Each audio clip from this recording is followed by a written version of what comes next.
Okay, so we've all been talking about Tiger Woods, and more details keep coming out. It keeps getting a little scarier and a little scarier, but let's face it, infidelity is not that unusual in our society. In fact, it is widespread, and we have someone here who can attest to that. Danine Manette is a professional investigator.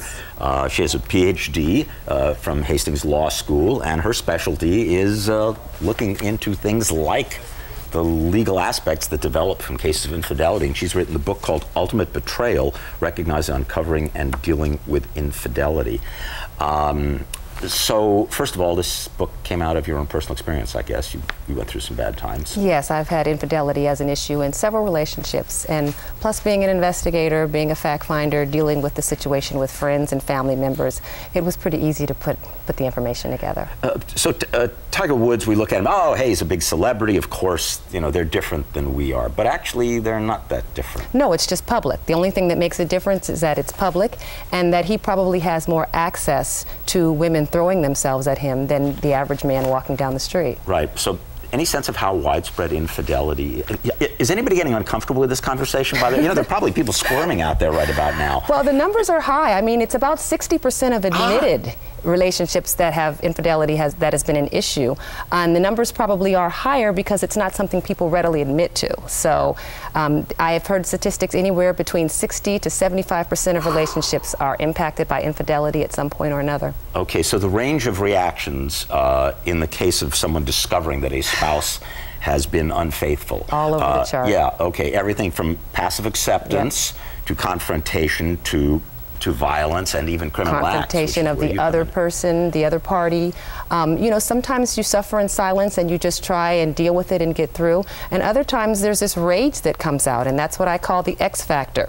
This uncalculated risk that cheaters take in putting together these love triangles. You never know how the injured party will react. In Steve McNair's situation, or if Tiger Woods' wife did in fact attack him, as has been, you know, speculated about. That's the X factor. You don't know how an emotionally injured person is going to react when they discover infidelity. So I don't know that there is a right answer, but if one suspects infidelity, I mean, do you have some advice based on what you've observed as to how one can approach this problem? I think it's important to gather all the information. Infidelity is usually not the problem, but it usually is indicative of a greater problem in the relationship. So if you do suspect that there's infidelity in your home or in your relationship, you need to gather all of the information rather than just take one or two things. And then you need to, if you do discover that that is the case, you need to take an overall assessment of whether or not this relationship is worth salvaging. A lot of people want to try to save their relationships and they don't know how to do it. Or, you know, sometimes it's too great of a deception and they just feel they need to walk away and let it go. But that's an individual decision and an individual choice. Okay, so the walking away is in some ways almost the easy answer, although it has economic and social implications that are nightmarish. But what about trying to salvage a relationship that has clearly been broken to some extent by one spouse cheating or both spouses cheating? It's a difficult thing to do, but you really do need to make sure that you are committed to this and that the person that cheated is also committed to saving this relationship. How do you do that? That's the problem. Well, it really starts with the cheater. The cheater needs to make sure that they become an open book. There can be no more secrets, there can be no more lies, there can be no more working late and not calling and checking in. They really have to be committed to making this marriage work and to rebuilding the trust. It starts with them. The injured person is going to go through a range of emotions, from anger to just revenge, all types of things, sadness, depression. And the cheater, if they're committed to really rebuilding trust, they need to go through a whole lot of phases, answer the questions that the victim spouse has about the affair. I've got just a real quick question because we're almost out of time. Let us suppose, just role play here for a moment, let us suppose that you're the spouse discovering that your partner has cheated. Well, give me like the first sentence. Rage, fury, anger, What would you say? hurt. But what would the first thing be that you would say that would be the right thing to say? The very first sentence.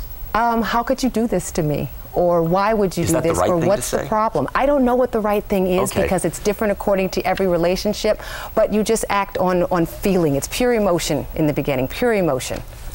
Danine Manette, she has a challenging job.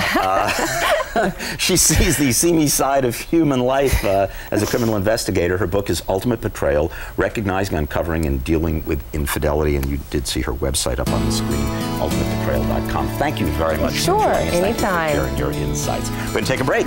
When we come back, a world traveling correspondent is going to share his experiences with us. Don't go away. Watching Chron 4 News Weekend.